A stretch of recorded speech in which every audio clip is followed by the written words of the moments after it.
Hey, what's good everybody? This is Sarius here. Hope you guys are rocking steady, not only just in the gaming world, but also in your real lives as well. We've got some action-packed Team Fortress 2 King of the Hill gameplay on one of my favorite maps, Harvest Final, baby. Now, the reason why I love King of the Hill so much is because the map is small, which means that you get action all the time. As soon as you leave the exit, you have enemy rockets being sent your way. You've got bullets being fired your direction. You got to be able to dodge them, and you got to really be mobile. And this is the best type of training, in my opinion, for a sniper, because you're gonna have so many encounters.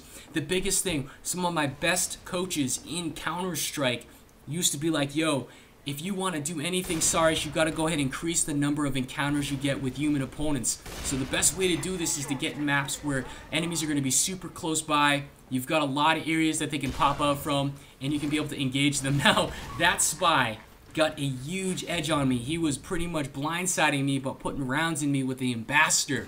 Now, the Ambassador is a special type of revolver that allows you to two-shot headshot snipers, which is pretty amazing. One headshot and one body shot, and it's game over. So I gotta say, massive props for that. That was a really good move. And the best part about it is that you get to respawn and learn from your errors on the fly, so you get progressively better as the wave ends. Now, right here, as I turn the corner, Heavy was just about to mow me down with a minigun. Took him out with a single headshot with the help of a teammate. But normally, the general rule of thumb is it takes 2 consistent headshots to take down a Heavy very quickly.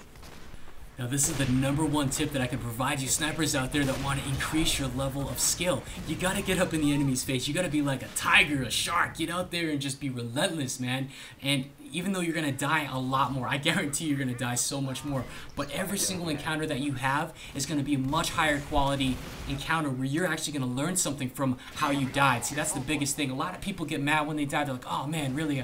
You know, they start doubting themselves. But what you got to do is you got to subconsciously program yourself to say, you know what, I learned so much from that encounter, how can I do it better? And then you just get hungry out there, and you get better and better. Now, this is something that doesn't just apply to Team Fortress 2. I really hope you don't think it's just for Team Fortress 2. This is the kind of stuff that applies to all sorts of different types of FPS games.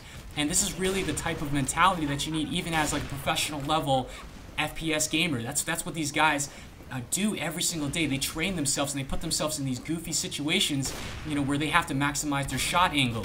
You can see here that, I mean, just by continually practicing, getting yourself out there, I'm finally starting to warm up a little bit, shaking the rust off. You can see I'm getting a little bit more fluid. See, so the more and more encounters that you have, the faster you're going to get on that level of being able to stream it, to be quicker, make a quick shot. Here's a big tip right here. Now, as this Heavy's turning the corner, notice how fast I'm committing to shots. As I'm zooming in, I put it in my mind that no matter what happens, within half a second to a full second, I have to make a shot and I have to commit to it. And then after that, I have to dodge and get myself ready for prime myself for a next shot. You're gonna, if you adhere to this rule, I'm telling you, your amount of headshots are gonna go exponentially up because you're subconsciously telling yourself that I need to put rounds down range on target. I have to do this, even if it's a body shot. I have to commit to it. And that's the biggest thing that a lot of snipers don't have. So that's why, if you use this tip, they don't know this. That's why you're gonna be able to kill so many enemies as a sniper that they normally wouldn't be able to do. So that's a big tip. Alright, here's an awesome tip as well. Record your gameplay footage and then afterwards go back to it and review it. So that way you can commit to memory some of the stuff that you did amazing, and also commit to memory the things that you need to work on. So that way you can see that, okay, so I'm missing the shot, I'm a little high in certain areas when the player is moving sideways and I have to make a sideways shot within half a second. I notice that I'm aiming a little bit to the left. So in the next couple of things, what you'll do in the next round, after watching that video, you're going to go and put yourself in situations where you're going to be hitting enemies from the side. So that way you can work on moving your crosshair to the right a little bit more. And you're going to see massive results because you're going to get better and better and better.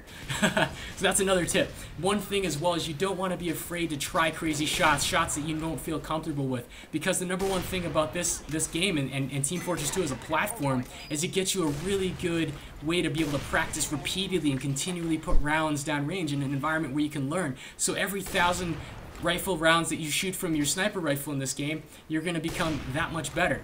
You see what I'm saying? So that's the mentality you have to approach it from, is the fact that even if I miss, I'm getting better. That's the biggest thing.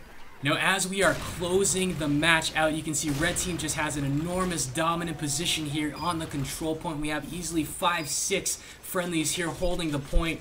Very hard for Blue to do much of anything at this point, and I understand because they're attacking in groups of 2 to 3 versus our initial wave of 5 to 6. Although I have to give them massive respect, they are hitting from multiple angles, so they're trying to maximize their point of success, which is really cool. A scout is really pressing his attack towards the backside. I was very careful because, again, scouts are very unpredictable. They can go anywhere. I was able to do a couple body shots on the scout, not enough to take him down. Was waiting for a fully charged shot at this point because I had the best angle of shot. I didn't want to wait there and stay zoomed in because you're going to see in just a little bit how I get an edge on another enemy sniper. I got a nice little headshot on the soldier, tried to follow up with a no-scope regular body shot to take him out very quickly. No dice. I was going to try again from another angle. Saw there was a Demoman. I don't like messing with Demoman because they have remote controlled stickies that they can detonate at any time. Caught a flat-footed sniper in the rightmost upper window. You can see he was fully zoomed in, so he had no idea that I was there until it was way too late. Was able to get a nice clean headshot. Now, normally when you have scouts that are strafing you from a horizontal position, I wouldn't waste time getting slowed down by literally scoping in and firing. I've seen a lot of pro snipers that can do that, but for myself, I found greater success in remaining to body shots and no-scope shots as well. So everybody, thanks again for tuning in. Hope you enjoyed the video. Haven't played Team Fortress 2 in about 4 to 5 months, but man, I'll tell you what, it was straight up fun, and I really hope you enjoyed this video and found it entertaining as well. More videos are planned on the way as soon as I get a chance. Just been very, very busy setting up the business, but I'm about to go live, so I really am very excited about that, and I can't wait to keep you all informed about how things are going. But love and light, peace out, and this is Sarius. I'll see you on the flip side.